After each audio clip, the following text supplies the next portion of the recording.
Mesdames et messieurs, bonsoir. Merci d'avoir choisi RTI 1 à la une de ce 20h. La commission électorale indépendante a commencé la proclamation des résultats de la présidentielle tenue hier samedi 31 octobre en Côte d'Ivoire. Les premiers résultats sont tombés ce dimanche. Le décompte des voix se poursuit.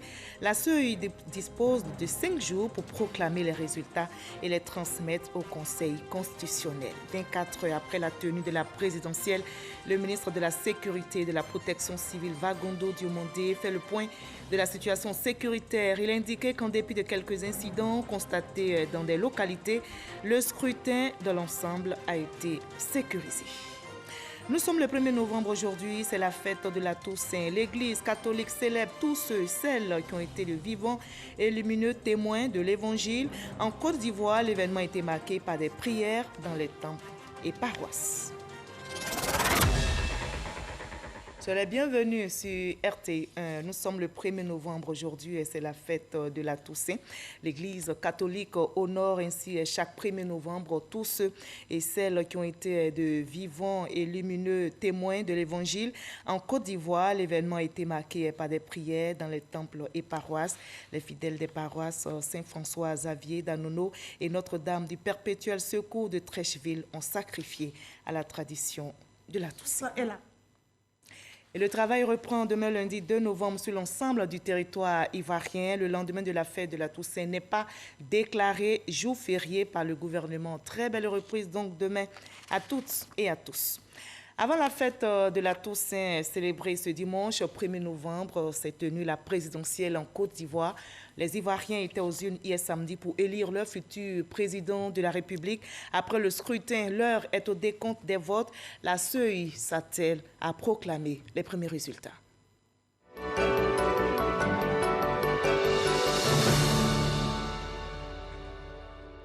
La commission électorale indépendante a commencé la proclamation des résultats de la présidentielle tenue hier samedi 31 octobre dans notre pays.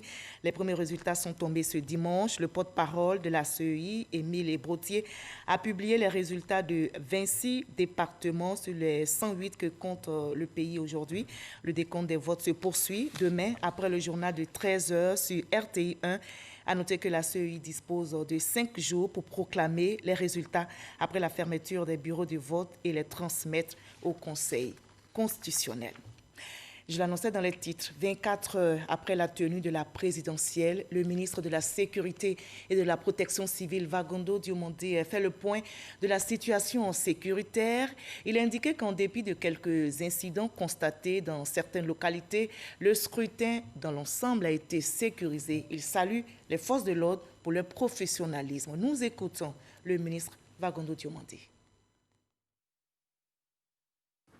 Communiqué du gouvernement relatif au scrutin présidentiel du 31 octobre 2020.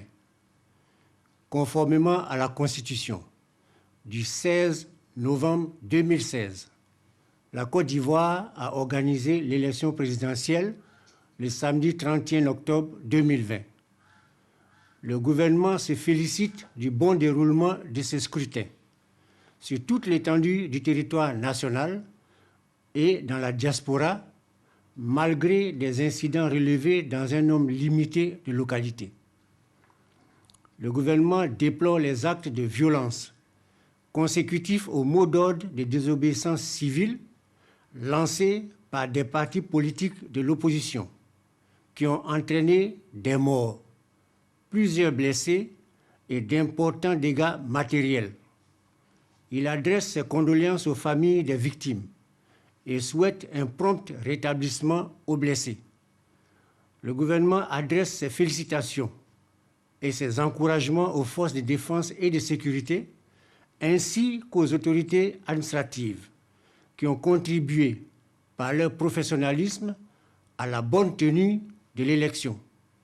Le gouvernement tient à rassurer les populations quant à sa détermination à garantir la paix et la sécurité sur l'ensemble du territoire national.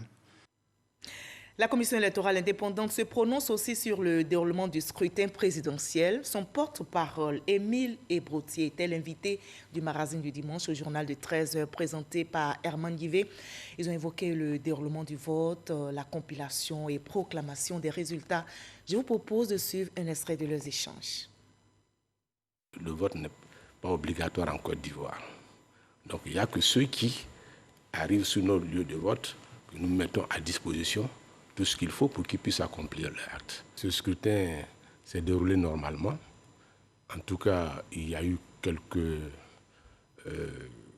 difficultés, mais qui ne sont pas là, du fait de la commission électorale indépendante. Tout ceci pour empêcher les citoyens de pouvoir aller voter. Mais je pense que la majorité de nos concitoyens ont bravé tous ces obstacles et ont accompli leur devoir. Vous savez que la commission électorale indépendante a une mission. Et cette mission-là, c'est d'organiser des élections. Et nous nous sommes donné les moyens et les commissaires centraux, avec à leur tête le président Coulibaly Kubier Ibrahim, ne failliront pas.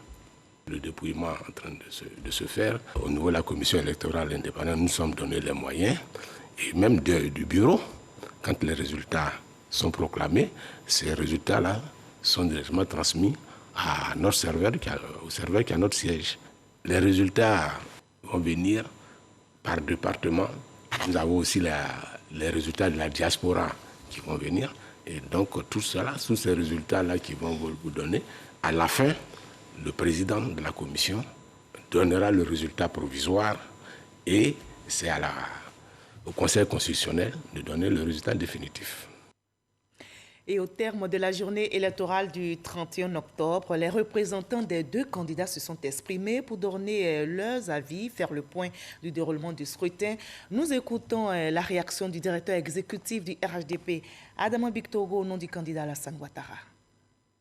Aujourd'hui, 31 octobre, la Côte d'Ivoire, conformément à sa constitution, les Ivoiriens, conformément à la Constitution, viennent d'accomplir leur devoir civique. Nous avons noté pour cette journée que les Ivoiriens, épris de paix,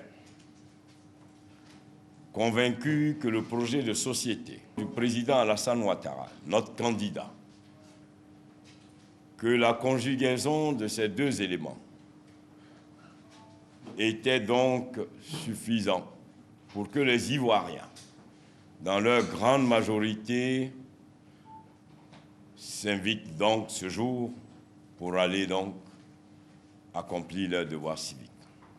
Nous voudrons à cet instant précis, alors que les bureaux de vote viennent de fermer, saluer cet esprit de civisme, mais saluer cette grande maturité, mais surtout cette ferveur, cette volonté populaire qui s'est exprimée aujourd'hui. Aujourd'hui, la Côte d'Ivoire vient de montrer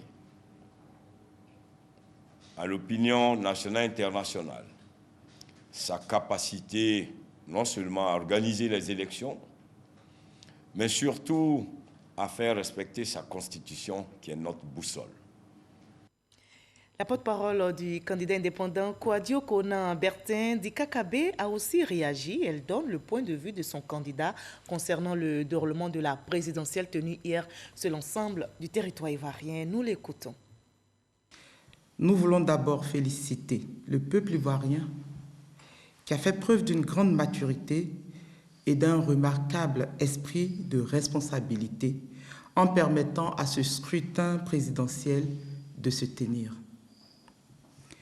Malgré des incidents regrettables, dont certains d'une extrême gravité, globalement et selon les informations connues à cette heure, les opérations électorales se sont déroulées dans l'ordre et dans le calme. La première victoire ce soir c'est celle de la démocratie. Le premier enseignement, c'est l'attachement des Ivoiriennes et des Ivoiriens à un système qui privilégie l'élection sur l'agitation, la violence, le désordre et le chaos. Depuis le début de la campagne, le candidat Kwadwo Konon-Bertin a invité le peuple à privilégier l'arme du bulletin de vote. Nous constatons avec satisfaction qu'il a été entendu. Et pour cette élection, des missions d'observation ont été déployées sur l'ensemble du territoire ivoirien. La Fondation Guigui, la Grande Espérance en fait partie. Après donc le scrutin d'hier, la Fondation, le coordonnateur national pour l'opération d'observation a fait le point de la situation et selon la Fondation, les incidents ont été constatés dans des zones, mais dans l'ensemble, le scrutin est jugé satisfaisant. Issa Tchonayeo. Après l'élection présidentielle du samedi 31 octobre dernier, l'heure est au bilan pour les missions d'observation. C'est le cas de la Fondation Guigui, la Grande Espérance. Dans certaines régions et districts, les électeurs ont pu voter dans la sérénité sans incident majeur. D'autre part, elle a été émaillée d'incidents et parfois de violences entraînant l'interruption du processus électoral. Dans les bureaux où il n'y a pas eu d'incident, les procédures de vote ont été respectées par les membres des bureaux de vote en présence des représentants des candidats. Sur l'assistance apportée aux personnes en situation de handicap, la Fondation a observé que dans les lieux de vote construits en immeubles à étages, des bureaux étaient logés dans les niveaux supérieurs, rendant ainsi difficile l'accès aux personnes à motricité réduite. En dépit de quelques incidents constatés dans certaines zones, la Fondation Guigui trouve le scrutin satisfaisant dans sa globalité. Nous avons constaté que c'est vrai, il y a eu des incidents. Il y a eu même des endroits où l'élection n'a pas eu lieu, par exemple à Brobo. Mais pour nous, cela ne peut pas entacher la régularité de ces élections-là. La Fondation Guigui, pour cette élection présidentielle, a déployé sur le terrain 1052 observateurs dans 5000 bureaux à travers l'ensemble du territoire national. Nous partons à présent pour l'intérieur du pays, précisément à Aboasso, dans la région du Sud Comoé, pour voir l'ambiance au lendemain du scrutin présidentiel. Ce dimanche 1er novembre, transporteurs et commerçants sont au travail. La population profite bien de ce jour férié consacré à la fête de la Toussaint pour vaquer à leur occupation. Kone Pagassoro, Demandondi. À Boasso, ce dimanche 1er novembre, lendemain de l'élection présidentielle en Côte d'Ivoire. Au centre-ville, précisément à la gare routière, ce chauffeur de taxi et ses amis sont en plein boulot.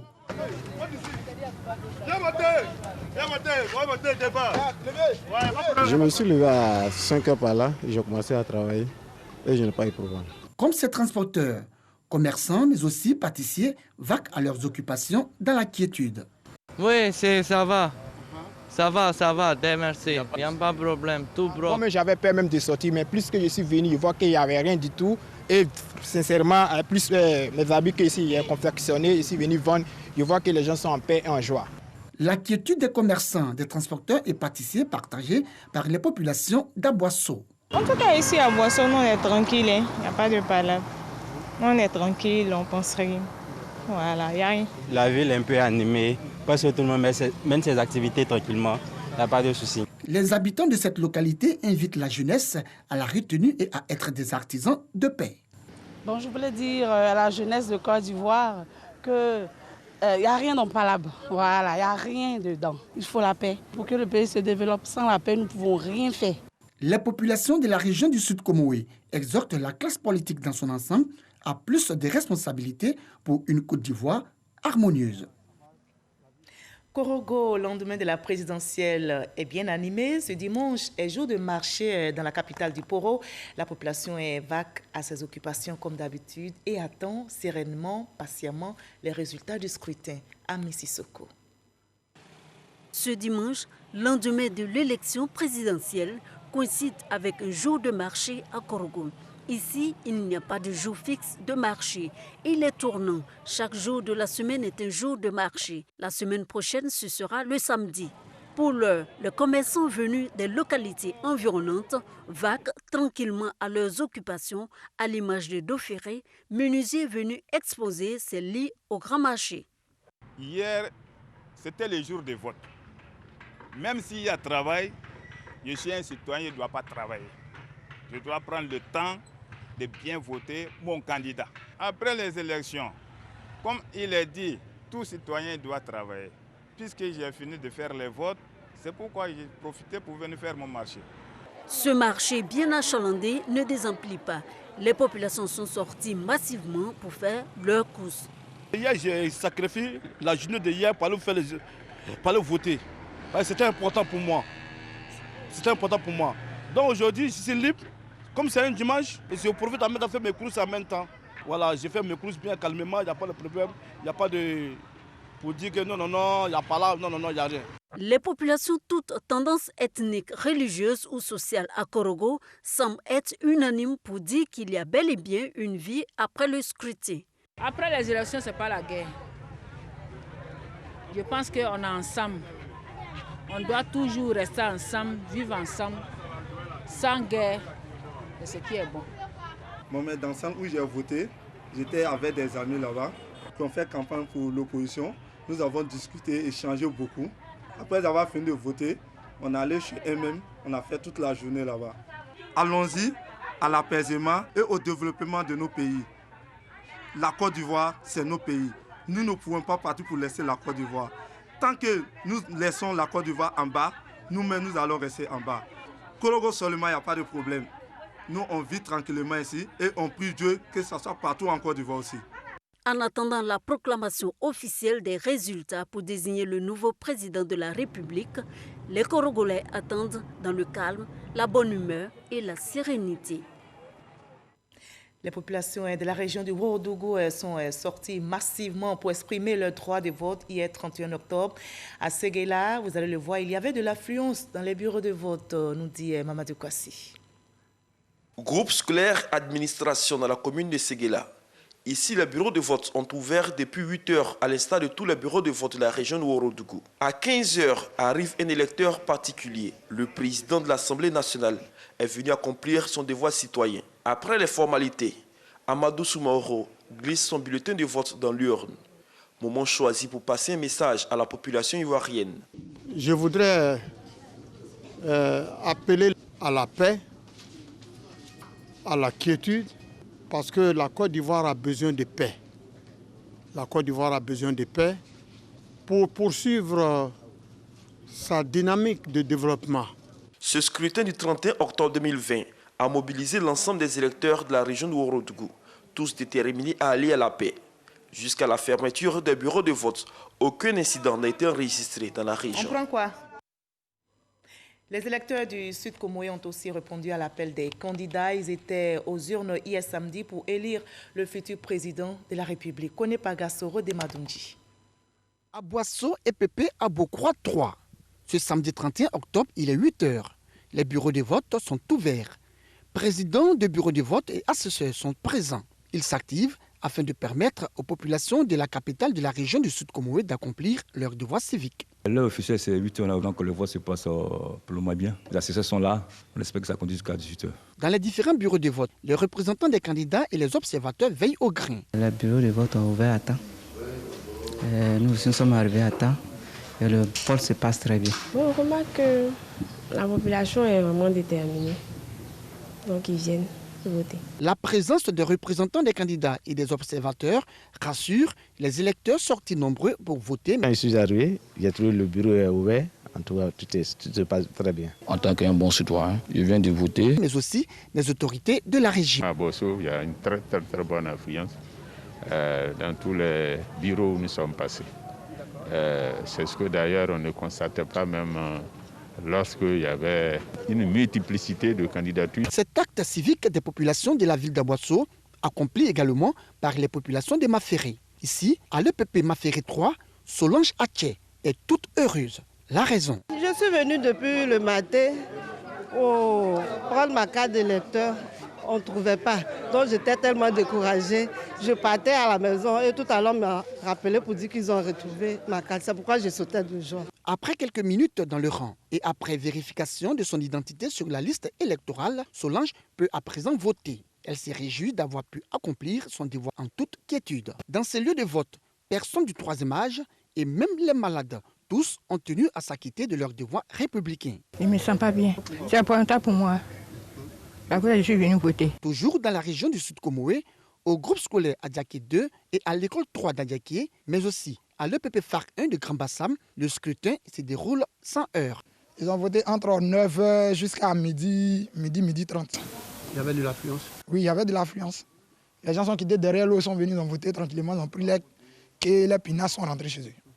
C'est après ça que les jeunes sont descendus sur nous. Je suis venu voter à l'école impérieure des Beaunois. C'est important, c'est que si tu es soutien, tu dois voter forcé. Ce qui veut dire, n'est qu'à laisser les palabres n'est pas bon. Ces jeunes qui se sont adonnés à des actes de vandalisme sont aux mains des forces de l'ordre et les urnes ont été sécurisées à la sous-préfecture de la localité.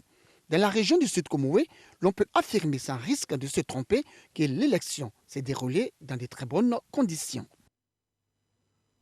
On a aussi voté du côté de Dimokro, mais comment s'est déroulé le vote à Dimokro dans le 11e? Élément de réponse avec Léon Bro. Dimbokro, région d'Unzi, samedi du scrutin présidentiel 2020. Il est 9h30. Les bureaux de vote du groupe scolaire Christ-Roi s'ouvrent aux électeurs déjà amassés devant les salles. Pareil au groupe scolaire Alassane Ouattara, au centre de vote des quartiers d'Ioulakro ou Komikro. C'est ici justement que la ministre de la Femme, de la Famille et de la Protection de l'Enfant accomplit son devoir civique, loin du maire et du préfet de Dimbokro, préfet de la région d'Unzi. Bamba Souleymane et les observateurs font le même constat.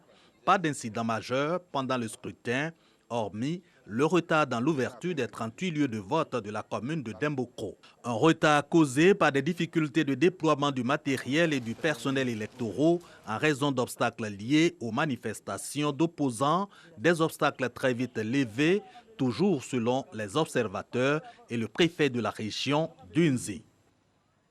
Dans l'ouest ivoirien, à Toulepleu et Guiglo, on a aussi répondu à l'appel des candidats. Le déroulement du scrutin est rapporté pour nous par Walter Amadou Ouattara.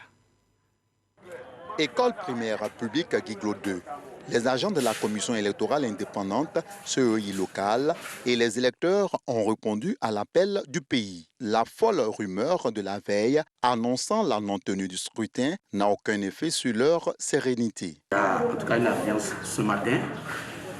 Depuis que nous avons commencé, le vote se déroule correctement. Plusieurs observateurs sont passés et répondu que, mis à part la situation causée par la tablette, le scrutin se déroule normalement. Ici c'est Guiglo, école de Guiglo 2. Je viens de voter, il n'y a rien, il n'y a pas de problème, on vote sans problème, tout se passe bien dans le cadre. Après avoir sillonné plusieurs lieux de vote, la présidente du conseil régional du Cavali a accompli son devoir civique à Toulepleu. Anne Désiré Ouloto laisse un message à tous ceux qui hésitent encore à regarder dans le sens de la paix. Il faut leur dire tout simplement qu'il faut maintenant monter dans le train de la paix et du développement. Il faut monter dans le train de la paix parce que la paix n'a pas de prix. La paix, c'est pour tout le monde. La paix, c'est pour ceux qui aiment leur pays.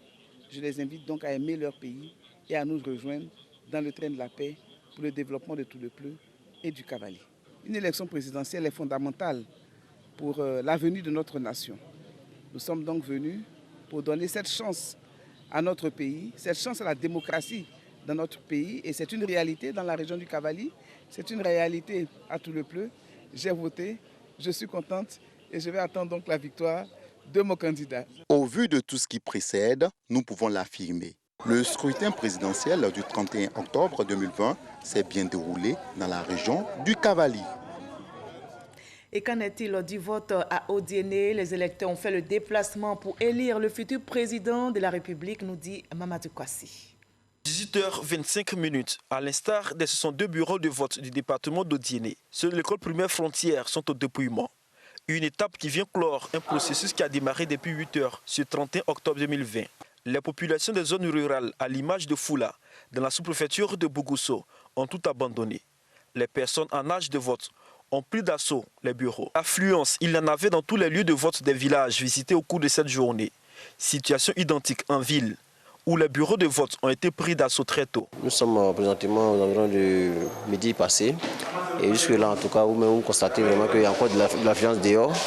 Donc, nous pouvons dire qu'effectivement, ils ont répondu vraiment présents. Ils ont compris le sens de la démocratie. Vous voyez, il n'y a pas d'histoire, il n'y a rien. C'est l'acte citoyen d'aller choisir librement celui qu'on veut. Ça montre que le peuple Odjeneka a atteint un niveau de compréhension démocratique très élevé. Jusqu'à 14 h, la population se bousculait encore pour voter. Il s'agit pour le Kabadougou de battre un record, celui du taux de participation.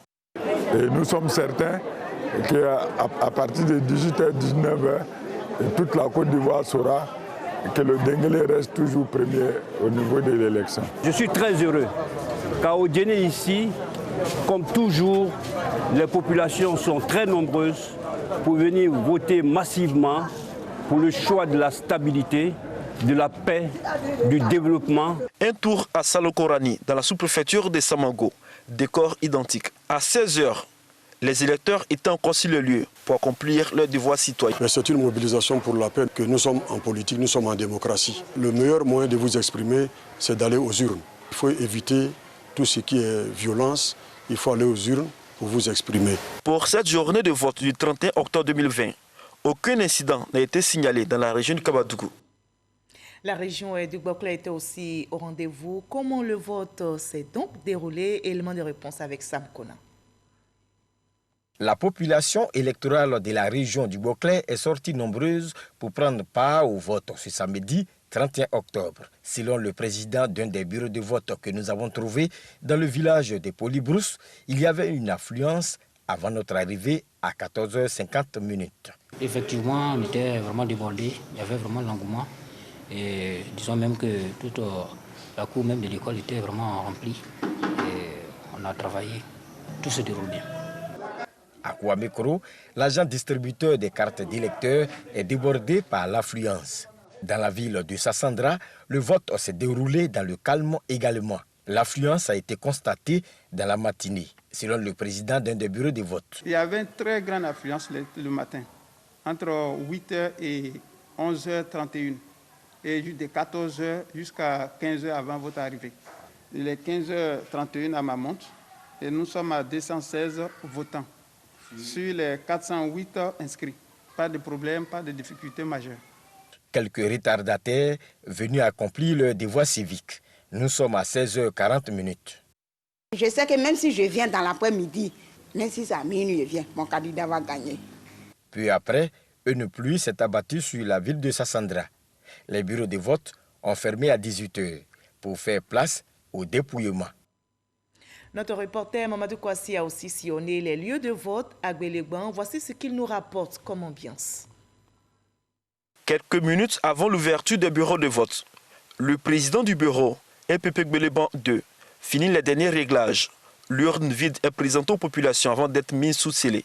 Quand 8 h arrive, le premier électeur fait son entrée. Un tour à l'école primaire 1, toujours dans la commune de Gbéléban, dans la région du Kabadougou. Le centre de vote est pris d'assaut depuis 6 h du matin. Ce n'est pas le soleil sorti tôt qui va entamer la détermination des électeurs. Oui, le soleil là, je préfère accepter ça, puisque pour le bien du pays, bon, on est obligé d'accepter ça.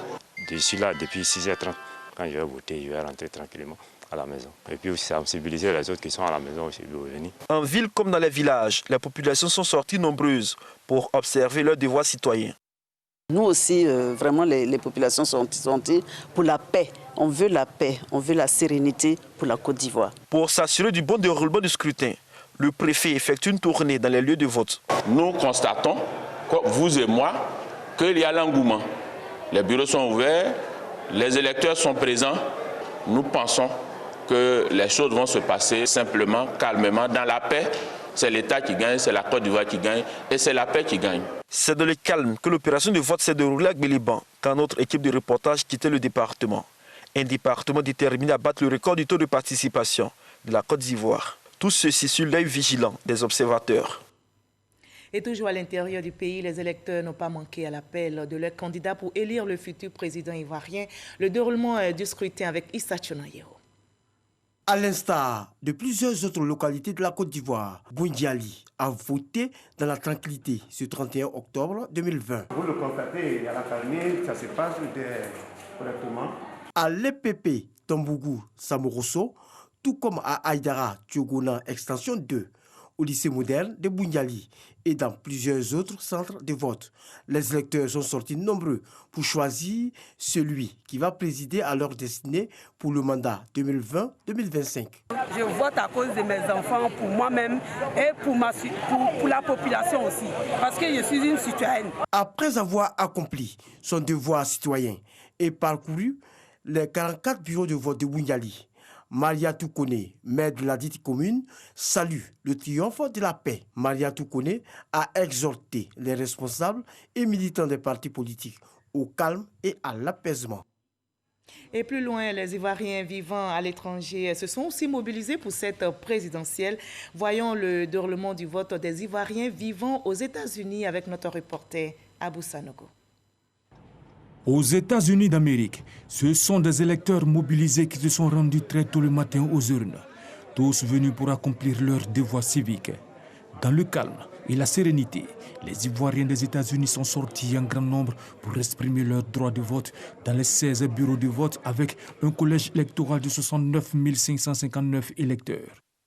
Le vote est libre et nous sommes fiers de l'accomplir. On l'accomplit une fois chaque 5 ans.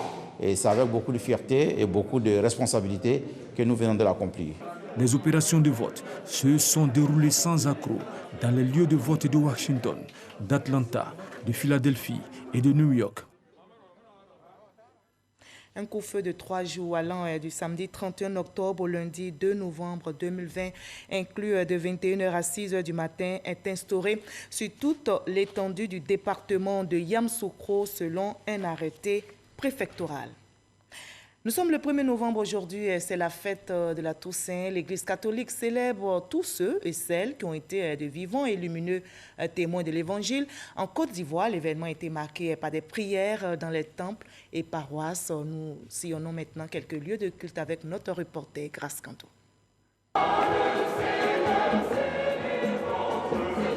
La fête de la Toussaint célébrée ce dimanche par les fidèles. Elle rappelle à tous ceux qui ont vécu selon les valeurs de l'Évangile et qui sont aujourd'hui dans la félicité céleste. Ces saints connus et inconnus ont emprunté le chemin des béatitudes qui se résume à l'amour, l'humilité, la tolérance et la paix. À Saint-François-Xavier d'Anono, l'événement a été commémoré. Notre vie quotidienne est rythmée par l'amour qui va à l'endroit de son prochain. C'est dans ces petites choses comme ça qu'un jour nous aussi, nous pouvons tendre à la perfection aussi être saints demain. Nous devons poser des actes de pardon. Nous devons poser des actes sincères. La vie de ces saints doit être un modèle pour tout fidèle chrétien. Tout chrétien est appelé à la sainteté et c'est dans ce sens-là que nous sommes appelés, à travers cette fête du 1er novembre, à imiter Jésus-Christ, à faire être Jésus présent dans notre milieu de vie, dans notre mode de vie, dans notre quotidien. En ces temps qui courent, appelés à devenir saints, nous sommes appelés à être des artisans, des producteurs de paix dans notre cité, dans notre milieu de vie, favoriser cette cohésion, cette fraternité les uns envers les autres. À Notre-Dame du Perpétuel Secours de Trècheville, la Toussaint a été aussi commémorée. Les fidèles ont été invités à l'amour du prochain. On doit prier pour la paix. Parce que Dieu, avant de quitter sur cette terre, nous a laissé la paix. Commandement nouveau nous a dit, aime ton prochain comme toi-même. Donc sans la paix, on ne peut rien faire. C'est le lendemain des élections dans notre pays. Nous prions pour notre pays, nous prions pour ses dirigeants, nous prions pour que les béatitudes que le Christ nous propose comme voie et moyen pour entrer dans le règne de Dieu soient inscrits dans nos gènes, inscrits dans nos cœurs, inscrits dans nos comportements, parce que c'est de là que viendra le salut. Après la fête de la Toussaint, ce lundi 2 novembre sera célébrée la commémoration des fidèles défunts. Des prières de supplication seront formulées à leur endroit afin que Dieu leur accorde grâce et miséricorde. Et je rappelle que le lendemain de la fête de la Toussaint, demain lundi, n'est pas déclaré jour férié par le gouvernement. Très belle reprise de travail à toutes et à tous demain. Je vous propose à présent le reste de l'actualité à l'étranger dans le 7 sur 7. Le résumé de l'actualité internationale de cette semaine est signé Ahmed Traoré Abou Sanogo.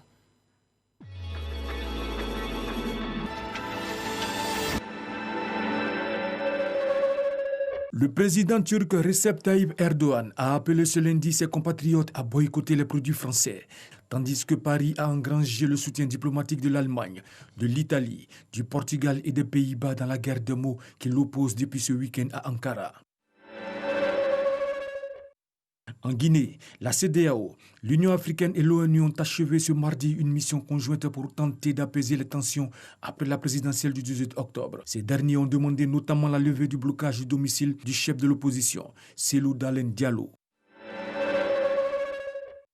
15 candidats sont en lice pour le scrutin présidentiel dont le président sortant, John Magafuli, âgé de 61 ans, au pouvoir depuis 2015, qui brigue un second mandat présidentiel.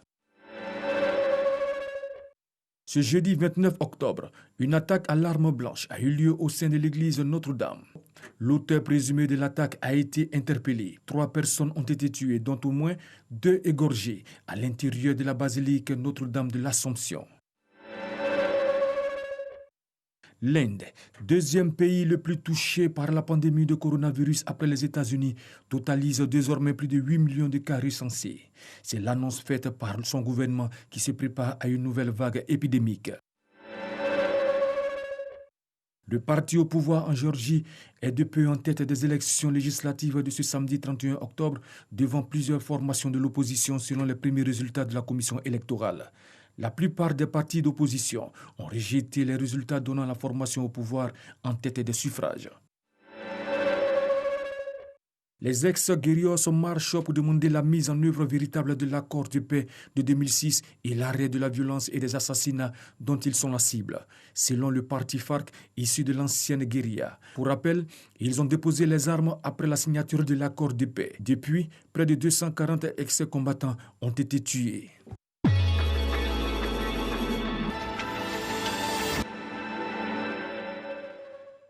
Voilà, et ainsi va le monde. Je rappelle pour l'actualité en Côte d'Ivoire qu'un couvre-feu de 3 jours allant du samedi 31 octobre au lundi 2 novembre 2020 inclus de 21h à 6h du matin est instauré sur toute l'étendue du département de Yamoussoukro selon un arrêté préfectoral. Et je rappelle également, et toujours concernant l'actualité dans notre pays, que la Commission électorale indépendante a commencé la proclamation des résultats de la présidentielle tenue hier samedi 31 octobre. Les premiers résultats sont tombés ce dimanche. Le porte-parole de la CEI, Émile Ebrotier, a publié les résultats de 26 départements sur les 108 que compte notre pays aujourd'hui. Le décompte des votes se poursuit demain après le journal de 13h sur RTI 1. À noter que la CEI dispose de 5 jours pour proclamer les résultats après la fermeture des bureaux de vote et les transmettre au Conseil constitutionnel. Merci de nous avoir suivis. L'actualité revient à 23h avec Kone Abdoulaye. Demain 20h, retrouvez Kolo Koulibaly. Je vous souhaite la paix, l'amour et le bonheur. Prenez soin de vous. Privilégions la paix, ce trésor inestimable.